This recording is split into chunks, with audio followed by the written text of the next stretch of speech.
पेशव्यांच्या काळामध्ये मला असं वाटतं 3 संस्थानं उभी राहिली. त्यातलं एक गुजरातचं मधलं गायकवाडांचं, शिंदेचं म्हणजे सिंधिया ज्यांना म्हणतो आपण ते, आणि तिसरं होळकरांचं. बरोबर. जे साम्राज्य उभं राहिलं ते बडोद्याचं साम्राज्य उभं राहिलं, जे मराठेशाहीचं साम्राज्य आहे. बरोबर.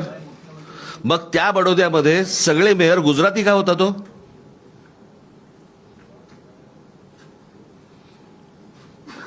हा महाराष्ट्र आहे. महाराष्ट्रामधल्या प्रत्येक शहरामधला महापौर हा मराठीच होणार. इथे कसलं हिंदू मराठी करताय तुम्ही?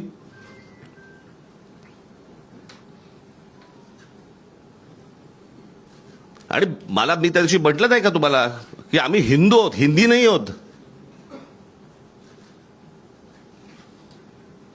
तुम्हाला महाराष्ट्रातल्या या शहरांमध्ये मराठीचा मान हा तुम्हाला राखलाच पाहिजे.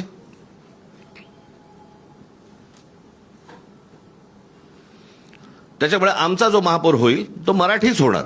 मुंबईचा महापौर मराठीच होणार.